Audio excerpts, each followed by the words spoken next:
ನಾನು ಸಿರ್ಸಿಲ್ಲೇ ಹುಟ್ಟಿ ಬೆಳೆದಿದ್ದು. ಸಿರ್ಸಿಯ ಸಹ್ಯಾದ್ರಿ 3ನೇ ನಂಬರ್ ಕನ್ನಡ ಶಾಲೆಯಲ್ಲಿ ನಾನು ಓದಿದ್ದು. 7ನೇ ಕ್ಲಾಸ್ ತನಕ ಅಲ್ಲಿ ಓದಿದ್ದು. ಸಹ್ಯಾದ್ರಿ ಹೈಸ್ಕೂಲ್ ಅಲ್ಲಿ ನಂದು ಮಿಡ್ಲ್ ಸ್ಕೂಲ್ ಮುಗಿಸಿ Sirsi MM and arts science ಕಾಲೇಜಲ್ಲಿ ಡಿಗ್ರಿ ಮುಗಿಸಿ ಆಮೇಲೆ ಕರ್ನಾಟಕ ಯೂನಿವರ್ಸಿಟಿಯಲ್ಲಿ ಜರ್ನಲಿಸಂ ಮಾಡಿದೆ. ಒಂದು 3-4 ತಿಂಗಳು ಡೆಕ್ಕನ್ ಹೆರಾಲ್ಡ್ ಪ್ರಜಾವಾಣಿಲಿ ಕೆಲಸ ಮಾಡಿದೆ. ಅಷ್ಟ್ರಲ್ಲಿ ಮದುವೆ ಆಗೋತ್ತು. ಬಹಳ ಜಲ್ದಿ ಮದುವೆ ಆಯ್ತು. ಸೊ ಮದುವೆ ಆಗ್ತಿದ್ದಂಗೆ ದಿಲ್ಲಿಗೆ ಬಂದಿ. ಇಲ್ಲಿ ಬರ್ತಿದ್ದಂಗೆನೆ ಟೀಚಿಂಗ್ ಪ್ರೊಫೆಷನ್ ಅನ್ನ ಜಾಯಿನ್ ಆದೆ. ಒಂದು 20 ವರ್ಷ ಟೀಚಿಂಗ್ ಪ್ರೊಫೆಷನ್ ಅಲ್ಲೇ ಇದ್ದಿದ್ದಿ. ಬೇರೆ ಬೇರೆ ಸ್ಕೂಲಲ್ಲಿ ಟೀಚರ್ ಆಗಿ, ಆಮೇಲೆ ಅಕಾಡೆಮಿಕ್ ಹೆಡ್ ಅಂತ ಆಗಿ ಎಲ್ಲ ಕೆಲಸ ಮಾಡಿದೆ. ಕೋವಿಡ್ ಟೈಮಲ್ಲಿ ಒಂದ್ ದಿನ ನನಗ್ ಸಡನ್ ಆಗಿ ಅನ್ಸ್ತು, ನಾನು ಇದ್ನಿ ಎಂತಕ್ಕೆ ಈ ಕೆಲಸ ಮಾಡ್ತಾ ಇದ್ದಿ? ನಾನು ಈ ಸೊಸೈಟಿಗೆ, ನಾನು ಹುಟ್ಟು ಬೆಳೆದ ಸೊಸೈಟಿಗೆ ನನ್ನಿಂದ ಏನು ಒಂದು ಹೆಲ್ಪ್ ಆಗ್ತಾ ಇಲ್ಲೇ. ನಾ ಬರೀ ಒಂದು ದುಡಿಯ ಮಷೀನ್ ಆಗೋದಿ, ನನಗೆ ಇದು ಸಾಕು ಅಂತ ಅನ್ಸೋತು. ಸೊ ಅವತ್ತು ರಿಸೈನ್ ಮಾಡ್ಬಿಟ್ಟಿ ಎಲ್ಲ ಕೆಲ್ಸಕ್ಕೂ. ಮತ್ತೆ ಕೋವಿಡ್ ಬಂತು. ಫಸ್ಟ್ ಟೈಮ್ ಕೋವಿಡ್ ಬಂದಾಗ ಯಾರಿಗೂ ಎಂತದು ಅರ್ಥ ಆಗ್ತಿಲ್ಲ. ನಿಮ್ಗೂ ಯಾರಿಗೂ ಅರ್ಥ ಆಗಿಲ್ಲ, ನಂಗಕ್ಕೂ ಯಾರಿಗೂ ಅರ್ಥ ಆಗಿಲ್ಲ. ಏನು ಸಿಕ್ಕಾಪಟ್ಟೆ ಹೆದರಿಕೆ ಎಲ್ಲ ಆಯ್ತು. ಆ ಹೆದರಿಕೆ ಹೇಳೋದು ಒಂದಿದ್ದಲ್ಲಿ ಭಯ, ಅದು ನನಗೆ ಸಿಕ್ಕಾಪಟ್ಟೆ ಕಷ್ಟ ಕೊಡ್ತು. ಸಿಕ್ಕಾಪಟ್ಟೆ ಅಂದ್ರೆ ಕಷ್ಟ ಪಟ್ಟಿ. ನಾನು ಪ್ಯಾನಿಕ್ ಅಟ್ಯಾಕ್ ಬರ್ತಿತ್ತು ನಂಗೆ. ಬಹಳ ಕಷ್ಟ ಪಡ್ತಿದ್ದಿ ಇಡೀ ದಿನ.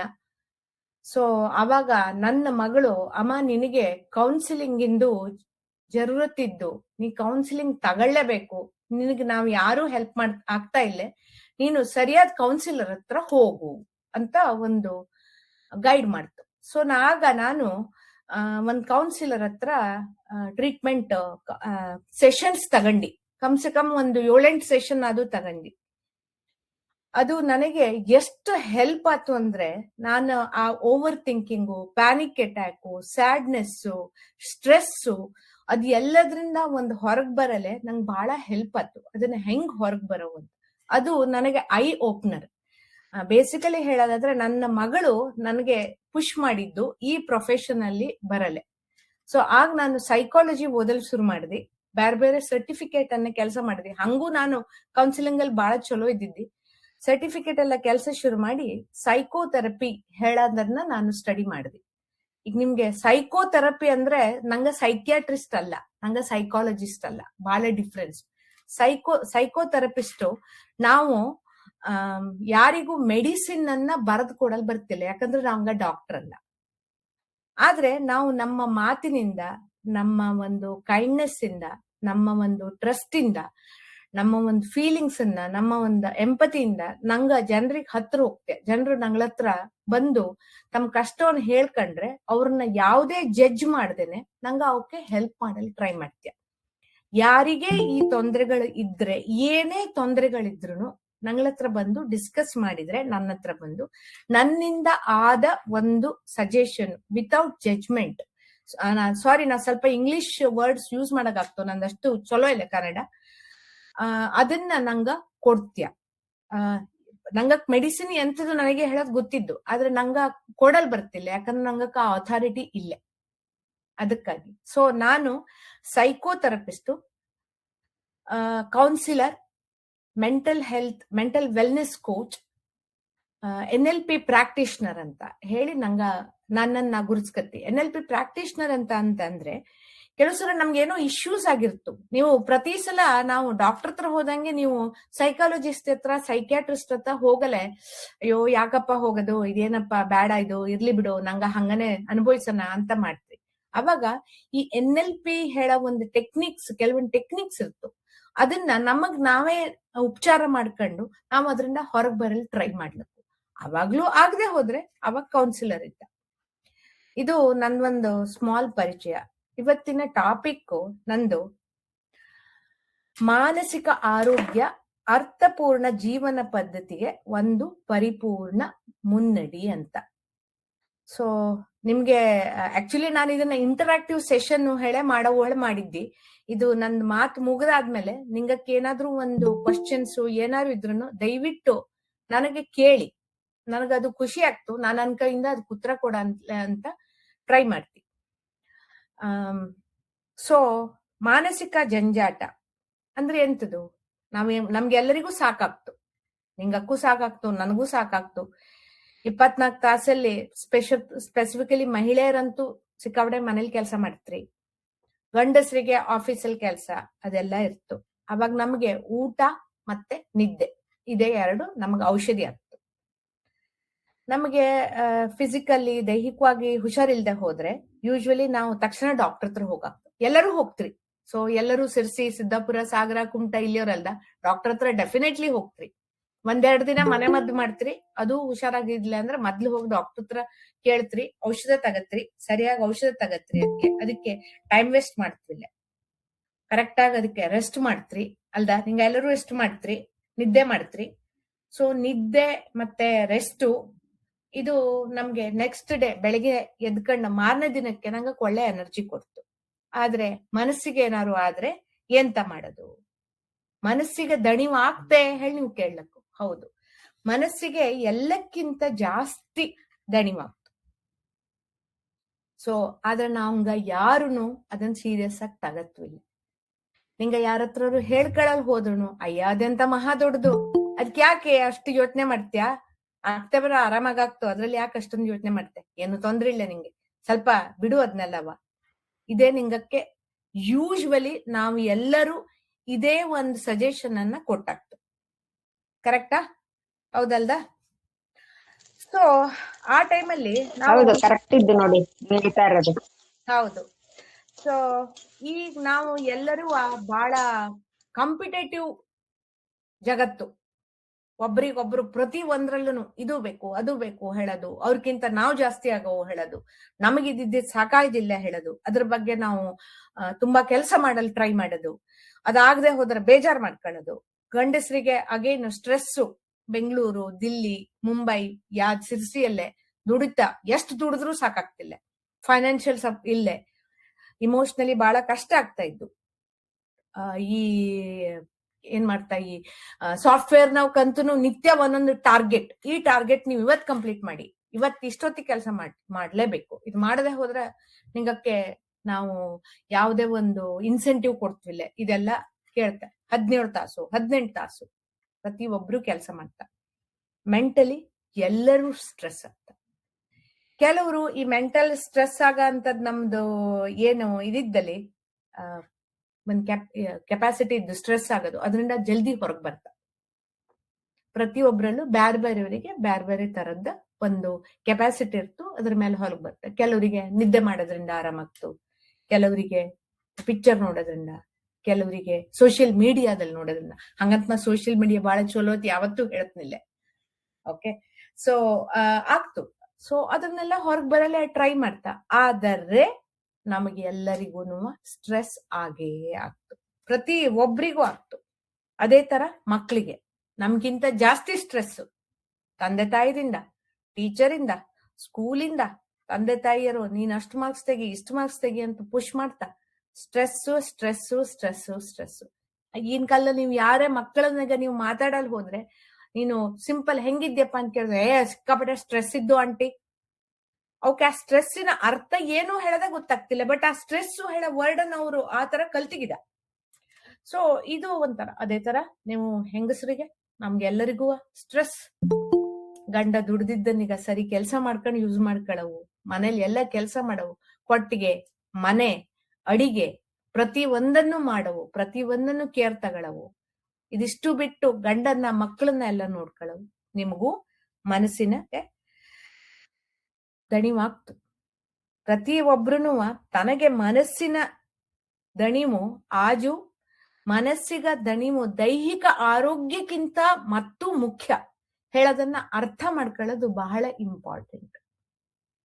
ಅದರಲ್ಲಿ ಬೇಸಿಕಲಿ ಎಂತದು ಅಂದ್ರೆ ಮನಸ್ಸಿನ, ನಾನು ಬಹಳ ಜೋರಾಗಿ ಮಾತಾಡ್ತಾ ಇದ್ನ, ಫಾಸ್ಟ್ ಹೋಗ್ತಾ ಇದ್ನ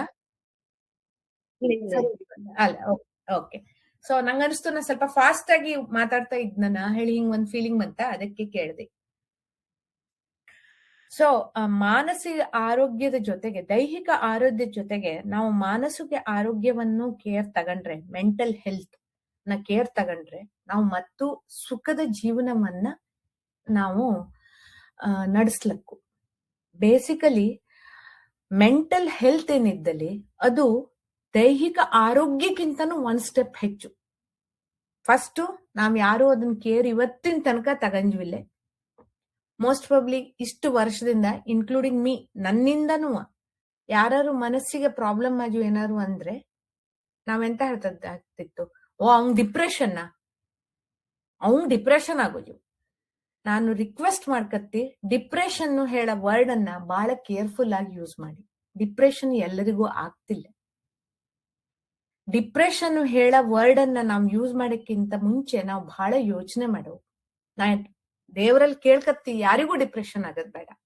ಬಹಳ ಕಷ್ಟವಾದ ಲೈಫ್ ಡಿಪ್ರೆಷನ್ ಆದಾಗ ಯೂಸ್ ಮಾಡ್ತಾ.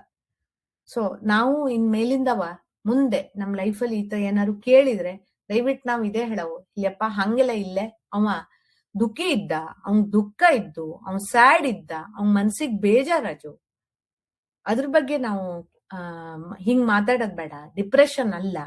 ಡಿಪ್ರೆಷನ್ ಏನು ಅಂತ ಓನ್ಲಿ ಸೈಕ್ಯಾಟ್ರಿಸ್ಟ್, ಸೈಕಾಲಜಿಸ್ಟ್, ಸೈಕೋಥೆರಪಿಸ್ಟ್ ನಾವೇ ಅದನ್ನ ಹೇಳಕ್ಕು ಇವಂಗ್ ಡಿಪ್ರೆಷನ್ ಇದ್ದು ಅಂತ. ಬಾರಿ ಅದರಲ್ಲಿ ಡಿಫ್ರೆಂಟ್ ವೆರೈಟೀಸ್ ಇರ್ತು. ಡಿಪ್ರೆಷನ್ ನಲ್ಲಿ ಏನೇನು ಇದಿದ್ದು ಪ್ರಾಬ್ಲಮ್ಸ್ ಇರ್ತು, ಅದನ್ನ ಹೆಂಗ್ ಫೇಸ್ ಮಾಡೋದು, ಯಾರ್ಯಾರಲ್ಲಿ ಏನಂದಿರ್ತು ಅಂತ ಮುಂದೆ ಯಾವತ್ತಾರು ಈ ವಿಷಯದ ಬಗ್ಗೆ ಡೆಫಿನೆಟ್ಲಿ ಮಾತಾಡೋಣ. ನಾವು ಈ ವಿಷಯದ ಬಗ್ಗೆ ಮಾತಾಡೋದು ಬಹಳ ಇಂಪಾರ್ಟೆಂಟ್. ಸೊ ನಮ್ಗೆ ಈಗ ಸಾಮಾನ್ಯ ಮೆಂಟಲ್ ಹೆಲ್ತ್ ಏನು ಕಷ್ಟಗಳಿದ್ದು, ಒಂದು ಸ್ಟ್ರೆಸ್. ಎಲ್ಲ ಒಪ್ತರ, ಎಲ್ಲರಿಗೂ ಸ್ಟ್ರೆಸ್ಸಿನ ಇಶ್ಯೂ ಇದ್ದು, ಎಲ್ಲರಿಗೂ ಸ್ಟ್ರೆಸ್ ಹೇಳೋದಾಗ್ತು, ಮಾನಸಿಕ ಒತ್ತಡ. ಇನ್ನೊಂದು ಲೈಫ್ ಸ್ಟೈಲ್ ಅಲ್ಲಿ ಬಹಳ ನಾವು ಎಂತ ಹೇಳಕತ್ತು, ಒಂಥರ ನಾರ್ಮಲ್ ಲೈಫ್ ಸ್ಟೈಲ್ ನ ಜೀವನ ಮಾಡ್ತಿಲ್ಲ. ಏನೋ ಒಂದು ಲೈಫ್ ಸ್ಟೈಲೇ ಡಿಫ್ರೆಂಟ್. ಊಟ ತಿಂಡಿಲಿಗ ಡಿಫ್ರೆಂಟ್ ಊಟ ತಿಂಡಿಗಳು, ಬ್ಯಾರೆಯವ್ರಿಗೀಗ ಕಂಪೇರ್ ಮಾಡೋದು. ಅವ್ನ್ ಚೆನ್ನಾಗಾಜು ಹೇಳಿ ನಾವು ಅದ್ರ ತಂತಾನೆ ಇರಲೆ ಜೀವನ ಮಾಡಲೆ ಟ್ರೈ ಮಾಡೋದು. ಅವನ್ ಮಕ್ಳಿಗೆ ಒಳ್ಳೆ ಮಾರ್ಕ್ಸ್ ಬಂತು, ನಮಗ್ ಒಳ್ಳೆ ಮಾರ್ಕ್ಸ್ ಇಲ್ಲ, ನಮ್ ಮಕ್ಳಿಗೆ ಒಳ್ಳೆ ಮಾರ್ಕ್ಸ್ ಇಲ್ಲ ಅಂತ ಹೇಳಿ ನಾವು ಮಕ್ಕಳನ್ನ ಮೇಲೆ ಪ್ರೆಷರ್ ಹಾಕೋದು. ಇದೊಂಥರ ಅಸಂತುಲಿತ ಲೈಫ್ ಸ್ಟೈಲ್. ಆಮೇಲೆ ಮೂರನೇದು ಇಂಪಾರ್ಟೆಂಟ್, ಸೆಲ್ಫ್ ಎಸ್ಟೀಮ್, ಕೀಳರಿಮೆ. ನಾನು ಯಾವ್ದ್ರಲ್ಲೂ ಹುಷಾರಿಲ್ಲೇ, ನನಗ್ ಏನೂ ಬರ್ತಿಲ್ಲೇ, ನಾನು ಎಲ್ಲರ್ಕಿಂತ ಡೌನ್ ಇದ್ದಿ ಹೇಳ ಬಂದ ಫೀಲಿಂಗ್ಸ್. ಇದು ಯಾರಿಗ್ ಬೇಕಾದ್ರೂ ಬರ್ಲಕ್ಕು, ಸ್ಪೆಸಿಫಿಕಲಿ ಹೆಂಗಸ್ರಿಗಂತೂ ಮತ್ತೂ ಜಾಸ್ತಿ ಬರ್ಲಕ್ಕು.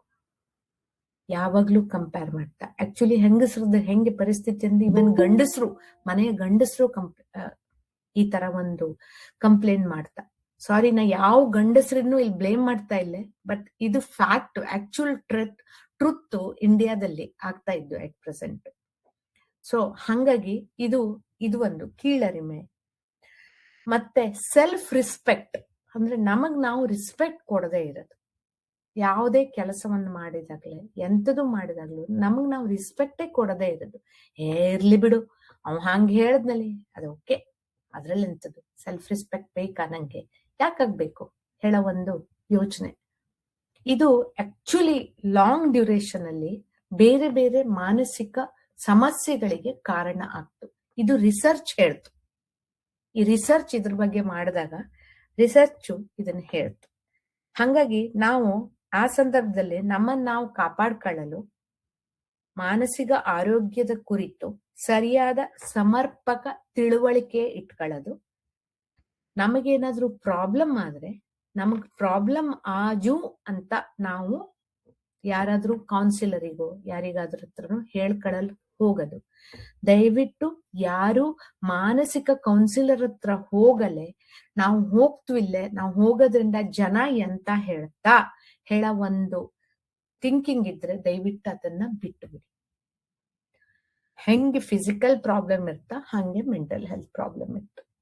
ಸಿರ್ಸಿ ಅಥವಾ ನಮ್ದು ಸಣ್ಣ ಹವ್ಯಕ ಸಮಾಜದಲ್ಲೇ ನಾ ಹೇಳ್ತಾ ಇದ್ದಿ, ಬೇರೆ ನಾನು ಬಗ್ಗೆ ನಾ ಅಷ್ಟ್ ಮಾತಾಡ್ತಿಲ್ಲ, ಹವ್ಯಕ ಸಮಾಜದ ಬಗ್ಗೆನೇ ಹೇಳ್ತಾ ಇದ್ದಿ. ಈಗ್ಲೂನು ಮೆಂಟಲ್ ಹೆಲ್ತ್ ಅಂದ ತಕ್ಷಣ simple talk each and every person. ಈಗ್ಲೂ ನಾನು ಸಿರ್ಸಿಗೆ ಹೋದಾಗ ಜನರು ಹೇಳೋದು, ನಾ ಮೆಂಟಲ್ ಹೆಲ್ತ್ ಕೌನ್ಸಿಲರ್ ಅಂದ್ರೆ ನೀ ಹುಚ್ಚರ ಡಾಕ್ಟರಾ ಅಂತ ಕೇಳ್ತಾರೆ ನನಗೆ. ಸೊ ದಯವಿಟ್ಟು ಆ ಒಂದು ನಿಮ್ಮ ಐಡಿಯಾಸ್ ಇದ್ರೆ ಅದ ಅಲ್ಲ, ಮೆಂಟಲ್ ಹೆಲ್ತ್ ಪ್ರೊಫೆಷನಲ್ ಹತ್ರ ಹೋಗೋದ್ರಿಂದ ಯಾವುದೇ ಪ್ರಾಬ್ಲಮ್ ಇಲ್ಲ. ದಯವಿಟ್ಟು ಆ ತರ ಪರಿಸ್ಥಿತಿ ಬಂದ್ರೆ ನೀವು ಹೋಗಿ. ಎಷ್ಟೋ ಸಲ ಎಷ್ಟೋ ಪ್ರಾಬ್ಲಮ್ಗಳಿಗೆ, ಮೆಂಟಲ್ ಹೆಲ್ತ್ ಪ್ರಾಬ್ಲಮ್ಗಳಿಗೆ ನಮ್ಮಿಂದಾನೇ ಒಂದು ಚಿಕಿತ್ಸೆ ಪಡೆಯೋದು ಶಕ್ಯ ಆಗ್ತಿಲ್ಲ. ಅವಾಗ ನಿಂಗ ಹೋಗಕ್ಕಾಗ್ತದೆ. ಸೊ ನಮ್ಗೆ ಮಾನಸಿಕವಾಗಿ ಪ್ರಾಬ್ಲಮ್ ಶುರುವಾದ್ರೆ ಎಲ್ಲಕ್ಕಿಂತ ಇಂಪಾರ್ಟೆಂಟು ಯಾರು ಮಾನಸಿಕ ಕೌನ್ಸಿಲರ್ ಆಗ್ಲಕ್ಕು. ಸಿಂಪಲ್ ಕೌನ್ಸಿಲರ್ಸ್ ಯಾರ್ ಬೇಕಾದ್ರೂ ಆಗ್ಲಕ್ಕು. ಅಣ್ಣ, ತಂಗಿ, ತಂದೆ, ತಾಯಿ, ಟೀಚರ್ಸು, ಫ್ರೆಂಡ್ಸು, ಯಾರ್ ಬೇಕಾದ್ರೂ, ಯಾರು ನಿಮ್ಮನ್ನ ಬೆಂಬಲಿಸ್ತವ, ನಿಮ್ಮ ಮಾತನ್ನ ಕೇಳ್ತವ, ಯಾವುದೇ ಜಡ್ಜ್ಮೆಂಟ್ ಇಲ್ದೆ ನಿಮಗೊಂದು ಉತ್ತರ ಕೊಡ್ತವ, ನಿಮ್ ಜೊತೆಗ್ ನಿತ್ಕತ್ವ, ಅವೇ ಮೆಂಟಲ್ ಹೆಲ್ತ್ ಕೌನ್ಸಿಲರ್ಸ್. ಅದಕ್ಕೆ ಪ್ರೊಫೆಷನಲ್ ಡಿಗ್ರಿ ತಗೊಳ್ಳವು ಹೇಳಿಲ್ಲ. First hand information, first hand ಚಿಕಿತ್ಸೆ, ಫಸ್ಟ್ ಹ್ಯಾಂಡ್ ನಿಮ್ಮ ಬಗ್ಗೆ ಕಾಳಜಿ ವಹಿಸೋರೆ ಪ್ರಾಪರ್ ಮೆಂಟಲ್ ಹೆಲ್ತ್ ಕೌನ್ಸಿಲರ್ಸ್. ಯಾರ್ ಬೇಕಾದ್ರೂ ಅದನ್ನ ಮಾಡಿ, ನೀವು ಆಗಿ, ನೀವು ಆ ಕಷ್ಟಗಳನ್ನ ಬಂದಾಗ ದಯವಿಟ್ಟು ನೀವು ಅದರ ಬಗ್ಗೆ ನಿಮ್ಗೆ ಏನ್ ಅನ್ಸ್ತು ಅದನ್ನ ನೀವು ಒಂದು ಅವ್ರಿಗೆ ಹೆಲ್ಪ್ ಮಾಡಿದ್ರೆ ಅವು ನಿಮ್ಮ ಹತ್ರ ಓಪನ್ ಆಗ್ತಾ, ನೀವು ಅವ್ರಿಗೆ ಗೈಡ್ ಮಾಡ್ಲಕ್ಕು, ಆಮೇಲೆ ನೀವು ಅವ್ರಿಗೆ ಹೇಳಕ್ಕು, ನೋಡಪ್ಪ ನಿಂದು ಈ ತರ ಇಶ್ಯೂ ಇದ್ದು, ಆ ಇಶ್ಯೂ ಇದ್ದಾಗ ನೀನು ಯಾವ್ದಾದ್ರು ಕೌನ್ಸಿಲರಿಂಗ್ ಕೇಳೋದು ಒಳ್ಳೇದು ಅಂತ ನೀವು ಹೇಳಕ್ಕು. ಸೊ ಈಗ next last segment basically. So ನಮ್ಮ ಮನಸ್ಸಿನ ಸ್ಟ್ರೆಸ್ ಮಾನಸಿಕ ಆರೋಗ್ಯದ ಸುಧಾರಣೆಗೆ ಏನ್ ಮಾಡ್ಕೊಳ್ಳಕ್ಕು, ಏನೇನ್ ದಾರಿಗಳಿದ್ದು, ಸಿಂಪಲ್ ದಾರಿಗಳು. ಪ್ರತಿಯೊಬ್ರು ತಮ್ಮ ಲೈಫಲ್ಲಿ ಇದನ್ನ ಮಾಡ್ಕೊಳ್ಳಕ್ಕು ಏನೂ ಕಷ್ಟಗಳಾಗ್ತಿಲ್ಲ. ಬಾರಿ ಸಿಂಪಲ್ ಚೇಂಜಸ್ ನಮ್ ಲೈಫ್ ಸ್ಟೈಲ್ ಅಲ್ಲಿ ಈಗ ನಾವು ಮಾಡ್ಕೊಳ್ಳೋದು. ದ ಫಸ್ಟ್ ಅಂದ್ರೆ ನಮ್ಮ ಆತ್ಮವಿಶ್ವಾಸ, ಆತ್ಮಗೌರವ, self respect and self esteem, ಅದನ್ನ ರೂಢಿ ಮಾಡ್ಕೊಳ್ಳೋದು ನಮ್ಮ ಲೈಫಲ್ಲಿ. ನಮ್ಮನ್ನ ನಾವ್ ಯಾವತ್ತೂ ಕಡೆಗಣಿಸ್ಬಾರ, ಯಾವತ್ತೂ ಯಾವ್ದಕ್ಕೂ ಕಡೆಗಣಿಸ್ಬಾರ್ದು. ಸೊ ಇದು ನಾ ಬರೆದಿದ್ದು, ಸೊ ಹಂಗಾಗಿ ನನಗೆ ಜಾಸ್ತಿ ಹೇಳಲ್ ಗೊತ್ತಿಲ್ಲ. ಭಗವದ್ಗೀತೆಯಲ್ಲಿ ಹೇಳಿದಂತೆ ಉದ್ದರೆ ಧಾತ್ಮನಾಥಂ ಆತ್ಮಾನಂ ಅವಸಾದಯೇತ್ ಅಂತ. ನನಗೆ ಅರ್ಥ ಕೇಳಿದ್ರೆ ಗೊತ್ತಿಲ್ಲ, ನನಗೆ ಇಷ್ಟೇ ಗೊತ್ತಿದ್ದು. ನಾನು ಇದ್ರನ್ನ ಅರ್ಥ ನನಗೇನ್ ತಿಳಿದು ಮಾಡ್ಕೊಂಡಿದ್ದು ಅಂದ, ನಮ್ಮನ್ನ ನಾವು ಕೇರ್ ತಗೊಳ್ಳವು, ಸೆಲ್ಫ್ ರೆಸ್ಪೆಕ್ಟ್, ಸೆಲ್ಫ್ ಎಸ್ಟೀಮ್ ಅನ್ನ ನಾವು ಬಿಡಬಾರದು ಅಂತ. ಇದಕ್ಕೆ ಈಗ ನಿಂಗ ಎಲ್ಲರೂ ಸೇರಿ ಭಜನೆ ಮಾಡ್ತಾ ಇದ್ರಿ, ಜನ ಸಿಗ್ತಾ ಇದ್ರಿ, ಅದು ಬಹಳ ಒಳ್ಳೇದು. ಅಂದ್ರೆ ಏನು, ಒಂದು ಕ್ರಿಯಾತ್ಮಕ ಆಕ್ಟಿವಿಟೀಸ್ ಅಲ್ಲಿಗ ನಿಮ್ಮನ್ನ ನೀವು ತೊಡಗಿಸ್ಕೊತಾ ಇದ್ರಿ ಎವ್ರಿ ಡೇ. ಎಷ್ಟ್ ಜನ ಆಗ್ತು ಅಷ್ಟ್ ಜನ. ಇದಕ್ಕೆ ರಮಾನಂದ್ ಅವರಿಗೆ ಯೂಶುವಲಿ ಥ್ಯಾಂಕ್ಸ್ ಹೇಳದೆ, ಅವರು ಬಾರಿ ಕಷ್ಟ ಪಡ್ತಾ ಇದ್ರು. ಇದು ಬಹಳ ಖುಷಿ ಆಗ್ತು. ಸೊ ದಯವಿಟ್ಟು ಇದನ್ನ ಹಿಂಗೆ ಕಂಟಿನ್ಯೂ ಮಾಡಿ. ಎರಡನೇದು, ನಿಮ್ಮ ಹೆಲ್ತ್ ಅನ್ನ ನಿಂಗನೆ ಕೇರ್ ತಗೊಳ್ಳವು. ನಿಮ್ಮ ಹೆಲ್ತ್ ಕೇರ್ ತಗೊಳ್ಳಲೆ ಬೇರೆ ಯಾರು ಗೊತ್ತಿಲ್ಲ. ನಿಂಗಳ ಕೇರನ್ನ ನಿಂಗನೆ ಫಸ್ಟ್ ಹ್ಯಾಂಡ್ ನಿಂಗಳ ಕೇರ್ ತಗೊಳ್ಳವು. ನಿನ್ಗೆ ಏನೋ ಹೆಲ್ತ್ ಇಶ್ಯೂಸ್ ಆಯ್ತು, ನಿಮ್ಗೇನೋ ಪ್ರಾಬ್ಲಮ್ ಆಯ್ತು, ನಿಮ್ಗೇನೋ ತ್ರಾಸ ಆಯ್ತು, ನನಗೆ ತ್ರಾಸ ಆಜು, ಇದು ನನ್ನ ಕೇರ್ ಅನ್ನ ನಾನ್ ತಗೊಳ್ಳವು ಹೇಳಿ. ಅದ್ರ ಜೊತೆಗೆ ಏನೇನ್ ಮಾಡ್ಲಕ್ಕು, ಪ್ರಾಪರ್ ಎಕ್ಸಸೈಸಸ್ ಎವ್ರಿ ಡೇ. ಎರಡನೇದು ಪ್ರಾಪರ್ ಎಕ್ಸಸೈಸಸ್. ಎರಡನೇದು ವಾಕಿಂಗ್ ಎಷ್ಟಾಗ್ತೋ ಅಷ್ಟೇ. ನಂಗೆ ಗೊತ್ತಿದ್ದು, ನಾನು ಸಿರ್ಸಿ ಕಡೆ ಊರಲ್ಲಿ ಹೋದಾಗ ಬಹಳ ಜನ ಎಲ್ಲ ಹಳ್ಳಿಲೆಲ್ಲ ಹೋದಾಗ ಸಂಜೆ ವಾಕಿಂಗ್ ಹೋಗ್ತಾ ಇರ್ತ್ರಿ. ಬಹಳ ಒಳ್ಳೆ ಒಂದು ಅಭ್ಯಾಸವನ್ನ ನೀವೆಲ್ಲ ಮಾಡ್ತಾ ಇದ್ರಿ, ಅದಕ್ಕೆ ಬಹಳ ಖುಷಿ ಆಗ್ತು. ಆಮೇಲೆ ಅಟ್ಲೀಸ್ಟ್ 6 ತಾಸು ನಿದ್ದೆ. ನಾ 6 ತಾಸ್ಗಿಂತ ಜಾಸ್ತಿ ಹೇಳ್ತಾನೆ ಇಲ್ಲ, 6 ತಾಸು ಅಟ್ಲೀಸ್ಟ್ ನಿದ್ದೆ. ಮೂರನೇದು, ಸ್ಪೆಸಿಫಿಕಲಿ ಗಂಡಸರಿಗೆ ಡ್ರಿಂಕಿಂಗ್ ಅಂಡ್ ಸ್ಮೋಕಿಂಗ್, ಪ್ಲೀಸ್ ಅದರಿಂದ ದೂರವಿರಿ. ನಿಮ್ಮ ಫ್ರೆಂಡ್ ಸರ್ಕಲ್ ಅಲ್ಲಿ ನಿಮಗೆ ಫೋರ್ಸ್ ಮಾಡಿ ಈ ಒಂದು ವ್ಯಸನದಲ್ಲಿ ನಿಮ್ಮನ್ನ ಹಾಕಲೆ ಬಹಳ ಟ್ರೈ ಮಾಡ್ತಾ, ಯಾರಿಗೂ ಇದು ಬೇಕಾಗಿರ್ತಿಲ್ಲ, ಏನೋ ಒಂದು ನಿಮ್ಮನ್ನ ಫೋರ್ಸ್ ಮಾಡಿ ಅದ್ರಲ್ಲಿ ಹಾಕ್ತಾ. ಅದ್ರ ಬಗ್ಗೆ ಸ್ವಲ್ಪ ನಿಮ್ಮನ್ನ ನೀವು ಕೇರ್ ತಗೊಳ್ಳಿ. ಮೂರನೇದು, ನಿಮ್ಮ ಒಂದು ಅಂಡರ್ಸ್ಟ್ಯಾಂಡಿಂಗು, ನಿಮ್ಮನ್ನ ಸರಿ ತಿಳ್ಕೊಳ್ಳೋರು, ನಾವು ಅಂಥವ್ರನ್ನ ಜೊತೆಗೆ ನಿಮ್ಮ ಸಹವಾಸವನ್ನ ಹೆಚ್ಚು ಮಾಡಿ ಅಂತ. ಅಂದ್ರೆ ಕಂಪ್ಯಾಟಿಬಿಲಿಟಿ ನಿಮ್ ಜೊತೆಗೆ ಯಾರಿದಿರ್ತವ ಅಂತ ಸಹವಾಸನ ನೀವು ಸ್ವಲ್ಪ ಹೆಚ್ಚು ಮಾಡಿ, ಸಮಾನ ಮನಸ್ಥಿತಿ ಅವ್ರ ಜೊತೆಗೆ ಬೆರೆಯಲೆ ಟ್ರೈ ಮಾಡಿ. ಮೋಸ್ಟ್ ಆಫ್ ದ ಇದ್ರೆಲ್ಲ ಮಹಿಳಾ ಸಂಘ, ಕ್ಲಬ್ಸ್ ಎಲ್ಲ ಬೇಕಾದಷ್ಟಿದ್ದು ಹೆಂಗಸ್ರಿಗಂತೂ. ಸೊ ಆ ತರದ್ರಲ್ಲಿ ಒಂದು ಈ ತರ ಇದ್ರಲ್ಲಿ ಸೇರ್ಕೊಂಡು ಹೊಸ ಹೊಸ ವಿಷಯಗಳ ಬಗ್ಗೆ ಚರ್ಚೆ, ಅದ್ರ ಬಗ್ಗೆ ನಿಮ್ದು ಒಂದು ಥಾಟ್ ಅನ್ನೀಗ ಅಲ್ಲಿ ಇಡೋದು, ಆ ತರ ಮಾಡಿ. ಇದರಿಂದ ನಿಮ್ದು ಸೆಲ್ಫ್ ಎಸ್ಟೀಮು ಹೆಚ್ಚಾಗ್ತು, ಸೆಲ್ಫ್ ರೆಸ್ಪೆಕ್ಟ್ ಬರ್ತು, ನಿಮ್ಗೊಂದು ಕಾನ್ಫಿಡೆನ್ಸ್ ಬರ್ತು. ಸೊ ಇದನ್ನ ಮಾಡಲೆ ಟ್ರೈ ಮಾಡಿ. 4ನೇದು, ಮನಸ್ಸಿನಿಂದ ಯಾರಿಗೆ ಹೆಲ್ಪ್ ಬೇಕಾ ಅವರಿಗೆ ಹೆಲ್ಪ್ ಮಾಡಿ. ಹೆಲ್ಪ್ ಅಂದ್ರೆ ದುಡ್ಡಿನ ಸಹಾಯ ಅಲ್ಲ. ಈಗ ನಾ ಮೊದ್ಲು ಹೇಳ್ದಂಗೆ, ಯಾರೋ ನಿಮ್ ಕಷ್ಟವನ್ನ ನಿಮ್ಮ ಹತ್ರ ಹೇಳ್ಕತ್ತಾ ಇದ್ದಂಗೆ ಓಪನ್ ಮೈಂಡ್ ಇಂದ ಅದನ್ನ ಕೇಳಿ. ಓಪನ್ ಮೈಂಡ್ ಇಂದ ಕೇಳಿ ಅವ್ರಿಗೆ ನಿಮ್ ಕಡೆಯಿಂದ ಇದನ್ನ ಹೇಳಿ ಅಂತಂದ್ರೆ, ನಾನು ನಿನ್ ಜೊತೆಗಿದ್ದೆ. ಬೇಸಿಕಲಿ ಈ ತರ ಪ್ರಾಬ್ಲಮ್ ಇರ್ತಲ್ಲಿ ಅವಕ್ಕೆ ಯಾರಾದ್ರೂ ತಮ್ಮ ಮಾತು ಕೇಳೋಬೇಕಾಗಿರ್ತ. ಹಂಗಾಗಿದ್ದಕ್ಕೆ ನೀವು ಆತರ ಕೇಳೋವಿದ್ರೆ ಅದು ಅವಕ್ಕೆ ಬಾರಿ ಖುಷಿ ಆಗ್ತದೆ. ಅವಾಗ ಅದಕ್ಕೆ ನಾನು ಹೆಲ್ಪ್ ಹೇಳ್ತೀನಿ. ಸೊ ನಿಸ್ವಾರ್ಥತನದಿಂದ ನೀವು ನಿಮ್ಮ ಸಹಾಯವನ್ನ ಅವರಿಗೆ ಕೊಡಿ. ಸೊ ದ ಲಾಸ್ಟ್, ವೆನೆವರ್ ನೀವು ನಿಸ್ವಾರ್ಥತನದಿಂದ ಅವಕ್ಕೆ ಹೆಲ್ಪ್ ಮಾಡ್ತಾರ, ಫೇಸ್ ನಲ್ಲಿ ಒಂದು ಸ್ಮೈಲ್ ಇರ್ಲಿ. ಸ್ಮೈಲ್ ಏನಿದ್ದಲ್ಲಿ ಮನುಷ್ಯನ ಎಲ್ಲಾ ಕಷ್ಟಗಳನ್ನು ದೂರ ಮಾಡ್ತು. ಸ್ಮೈಲಿಗೆ ಯಾರು ದುಡ್ಡು ಕೊಡೋಗಳಿಲ್ಲ, ನಗಗೆ ಎಲ್ಲರ ಮುಖದಲ್ಲೂ ನಗು ಇರವು, ಯಾವಾಗ್ಲೂ ನಗು ಇರವು. ಕಷ್ಟ ಎಲ್ಲರಿಗೂ ಬರುತ್ತು, ಬಟ್ ಆ ಕಷ್ಟವನ್ನ ನಾನು ಮಾಡ್ತಾ ಇದ್ದೆ, ನಿಭಾಯಿಸ್ದೆ, ನಾನಿನ್ ಜೊತೆಗಿದ್ದೆ ಹೇಳೋದನ್ನ ಮತ್ತೊಂದು ಮನುಷ್ಯನಿಗೂ ನೀವು ಸ್ಮೈಲಿಂದ ಕೊಟ್ರೆ ಅವಂಗ ಅದರಷ್ಟು ಖುಷಿ ಅವಕ್ಕೆ ಇನ್ಯಾವುದೂ ಇಲ್ಲ. ನಾವು ಸ್ಟ್ರೆಸ್ ಅನ್ನ ಹೆಂಗ್ ನಿಭಾಯಿಸೋದು, ಸ್ಟ್ರೆಸ್ ಆದಾಗ ಏನ್ ಮಾಡವು, ಅದೇನಾಗ್ತು, ಸ್ಟ್ರೆಸ್ ಇಂದ ಓವರ್ ಥಿಂಕಿಂಗ್ ಫ್ಯೂಚರ್ ಬಗ್ಗೆ ಯೋಚನೆ, ಹಿಂಗ್ ಮಾಡ್ಕತ್ತ ಹೋಗಿ ಅದು ಎಲ್ಲಿಗೋ ಹೋಗ್ಬಿಡ್ತು. ಹಂಗಂಗ ಸ್ಟ್ರೆಸ್ ಅನ್ನ ಯಾವ ರೀತಿ ನಾವು ನಿಭಾಯಿಸಲಾಗ್ತವು? ಈಸಿಯಸ್ಟ್ ನೀವೆಲ್ಲರೂ ಮಾಡ್ತೀರಿ, ಪ್ರಾಣಾಯಾಮ, ಬ್ರೀದಿಂಗ್ ಎಕ್ಸರ್ಸೈಸಸ್ ಪ್ರತಿಯೊಬ್ಬರಿಗೂ ಆಗ್ತು. ಅದ್ ಬಹಳ ಹೆಲ್ಪ್ ಆಗ್ತು ಲೈಫಲ್ಲಿ ನಿಂಗಕ್ಕೆ ಮುಂದೆ ನಡೆಯಲೆ.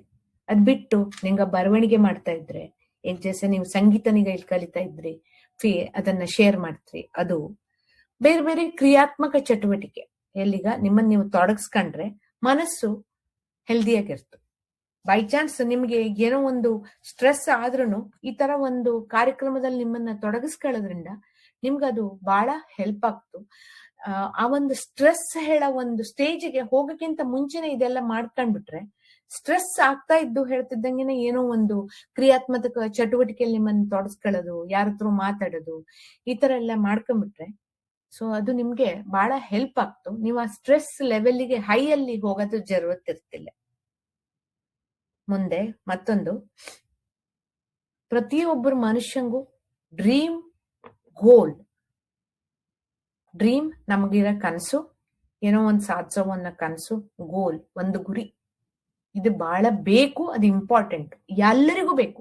ಇವನ್ ನಿಮ್ಗೆಲ್ಲ ಹೌಸ್ ವೈಫ್ ಅಂತ ನಾ ಯಾರಿಗೂ ಕರಿತ್ನಿಲ್ಲ, ಯು ಆರ್ ಆಲ್, ನಿಮ್ಗೆಲ್ಲ ಹೋಮ್ ಮೇಕರ್ಸ್, ಮನೆಯನ್ನ ನಡೆಸ್ಕೊಡೋ ಅಂತ ಗೃಹಿಣಿಯರು. ನಿಮ್ಮನ್ನ ನೀವಿಲ್ದ ಹೋದ್ರೆ ಮನೆ ನಡೀತಿಲ್ಲ. ನಾವೆಲ್ಲರೂ ಎಲ್ಲಾ ಹೆಂಗಸರು ಮನೆನೇ ನಡೀತಿಲ್ಲ. ನಾನು ಇದನ್ನ ಬಹಳ ಹೆಮ್ಮೆಯಿಂದ ಹೇಳ್ಕತ್ತೀನಿ, ನೀವೆಲ್ಲ home makers. So home makers ಯಾರು ಇರ್ತವಲ್ಲಿ, ಹಂಗಂತ ನೀವು ಗಂಡಸ್ರಿಗೆ ಅವ್ರು ಯಾರು ಕೇಳಿದ್ರೆ 100% ಅವ್ರ ಮನೆ ನಡೆಸಲ್ಲ, ಇನ್ನೊಂದು ಪಾರ್ಟ್ ಇದು ಎರಡೂನು. ಬಟ್ ನಮ್ಮನ್ನ ನೀವು ಹೆಂಗಸರು ಹೋಮ್ ಮೇಕರ್ಸ್ ಅನ್ನಿ, ಹೌಸ್ ವೈಫ್ ಅಂತ ಮಾತ್ರ ಹೇಳಡಿ, ಇದು ರಿಕ್ವೆಸ್ಟ್. ಹೋಮ್ ಮೇಕರ್ಸ್ಗೂ ಒಂದು ಗುರಿ ಬೇಕು. ಸೊ ಗುರಿ ಹೆಂಗಿರವು ಅಂದ್ರೆ, ವೈಯಕ್ತಿಕವಾದ ಗುರಿ, ಪ್ರೊಫೆಷನಲ್ ಆಗಿ ಗುರಿ. ಗಂಡಸ್ರಿಗಾಗಿದೆ ಹೇಳ್ತಾ ಇದ್ದಿ, ಪರ್ಸನಲ್ ಒಂದು ಗೋಲ್, ಹಂಗೆ ನಿಂಗಳ ಪ್ರೊಫೆಷನಲ್ ಗೋಲ್ಸ್ ಬೇಕು ಅಲ್ದಾ? ಸೊ ಇದ್ರ ಎರಡರ ಮಧ್ಯೆ ಸಮತೋಲನ ಇರ್ಲಿ. ಹೆಂಗೆ? ಅಗೇನ್ 18 ತಾಸು ಕೆಲಸ ಮಾಡೋದು, ಪರ್ಸನಲ್ ಲೈಫ್ ಎಲ್ಲ ಬಿಟ್ಬಿಡೋದು, ಅವಾಗ ಅದು ಸ್ಟ್ರೆಸ್ ಲೆವೆಲ್ ಪರ್ಸನಲ್ ಲೈಫ್ ಅಲ್ಲಿ ಹೆಚ್ಚಾಗ್ತದೆ. ಹಂಗ ಇದೆರಡನ್ನು ಒಟ್ಟಿಗೆ ಹೆಂಗ್ ಸಾಧಿಸವು ಹೇಳೋದ್ರ ಬಗ್ಗೆ ಯೋಚನೆ ಮಾಡಿ. ಇದ್ರಲ್ಲಿ ಬೇಸಿಕಲಿ ಹೆಂಗಿರೋ ಅಂದ್ರೆ ನಮ್ಮ ಗೋಲ್ ಏನಿದ್ದಲ್ಲಿ ಅದನ್ನ ನಾವು ಸಾಧಿಸೋಂತ ಗೋಲ್ ಇರೋ. ಏನೋ ನಾವು ಗೋಲ್ನೀಗ ಬಹಳ ದೊಡ್ಡದು ಇಟ್ಕೊಂಡ್ಬಿಟ್ರೆ ಅದ್ ಸಾಧಿಸ್ಲಿಕ್ಕೆ ಆಗದೆ ಹೋದ್ರೆ ಅದು ನಮ್ಗೆ ಸ್ಟ್ರೆಸ್ ಆಗ್ತದೆ. ಹಾಗಾಗಿ ಸಾಧಿಸೋಂತ ಸಣ್ಣ ಸಣ್ಣ ಗೋಲ್ಗಳು, ಆಮೇಲೆ ಆ ಗೋಲನ್ನ ಟಚ್ ಮಾಡಲೆ ಮತ್ತೆ ಸಣ್ಣ ಸಣ್ಣ ಗೋಲು, ದಿನೇ ದಿನೇ ಒಂದೊಂದ್ ಸಣ್ಣ ಸಣ್ಣ ಗೋಲು. ಸೊ ನಾವೇ ಬೇಬಿ ಸ್ಟೆಪ್ ಹೇಳಾಕ್ತು, ಜೈಸೆ ಮಕ್ಳು ನಡೀತ್ವಲ್ಲಿ ಹಂಗೇನೆ ಸ್ಟಾರ್ಟಿಂಗ್ ಅಲ್ಲಿ 1 ಸ್ಟೆಪ್ 2 ಸ್ಟೆಪ್ 3 ಸ್ಟೆಪ್ ಹೆಜ್ಜೆ ಇಡ್ತೀವಲ್ಲಿ, ಅದೇ ತರ ನಮ್ಮ ದೊಡ್ಡ ಗೋಲ್ ಅನ್ನ ನಾವು ಟ್ರೈ ಮಾಡಲ್ಲ, ಚಿಕ್ಕ ಚಿಕ್ಕ ಗೋಲ್ಗಳನ್ನ ಮಾಡ್ಕೊಂಡು ಅದನ್ನ ಟ್ರೈ ಮಾಡೋ. ಇದು ಒಂದು ಯೋಚನೆ ಮಾಡೋ. ಇದಕ್ಕೆ ನಾವು ಟೈಮ್ ಸಹ ಇಟ್ಕೊಳ್ಳವು. ಈಗ ಸಣ್ಣ ದೊಡ್ಡ ಗೋಲನ್ನ ಇಟ್ಕೊಂಡು ಒಂದ್ ಗೋಲನ್ನ ಇಟ್ಕೊಂಡು ಅದನ್ನ 4 ವರ್ಷ ಆದ್ರೂ ಸಾಧಿಸಿದ್ನಿಲ್ಲ ಅಂತಂದ್ರೆ ಅದಕ್ಕೆ ಏನು ವ್ಯಾಲ್ಯೂನೇ ಇಲ್ಲ ಅಲ್ದ.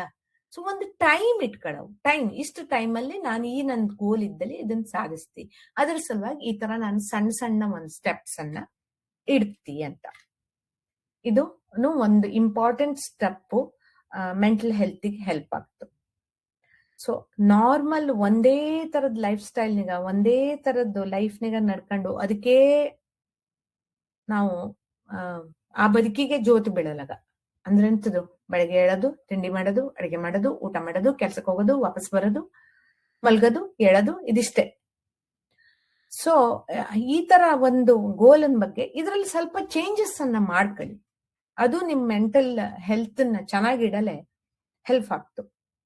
ಸೊ ಆಸ್ ನಾ ಮೊದ್ಲೇ ಹೇಳ್ದಂಗೆ ಡ್ರಿಂಕ್ಸ್, ಮದ್ಯಪಾನ, ಸ್ಮೋಕಿಂಗ್, ಧೂಮ್ರಪಾನ, ಡ್ರಗ್ಸ್ ಹೊಸ ಪ್ರಾಬ್ಲಮ್ಸ್ ನಮ್ಮ ಇಂಡಿಯನ್ ಸೊಸೈಟಿಲಿ ನಡೀತಾ ಇದ್ದು. ಇದರಿಂದ ದೂರ ಇರಿ, ಬಹಳ ದೂರ ಇರಿ. ಇದು ನಿಮ್ಮ ಮಾನಸಿಕ ಸಮಸ್ಯೆಗಳನ್ನ ತಾತ್ಕಾಲಿಕವಾಗಿ ಪ್ರಾಬ್ಲಮ್ ಸಾಲ್ವ್ ಆಗ್ತದೆ, ಬಟ್ ಲಾಂಗ್ ಡ್ಯೂರೇಷನ್ ಅಲ್ಲಿ ಇದರಿಂದ ಏನೂ ಹೆಲ್ಪ್ ಆಗ್ತಿಲ್ಲ. ಇದು ನಿಂಗ ಒಂದು ಹ್ಯಾಬಿಟಿಗೆ ಬಿದ್ದಂಗ ಆಗ್ತದೆ. ಸೊ ದಯವಿಟ್ಟು ಈ ಆರೋಗ್ಯ ಹಾಳು ಮಾಡೋ ಈ ದುಷ್ಟಶಕ್ತಿ ಇದ್ದಲ್ಲಿ ಇದರಿಂದ ಸ್ವಲ್ಪ ದೂರ ಇರಿ.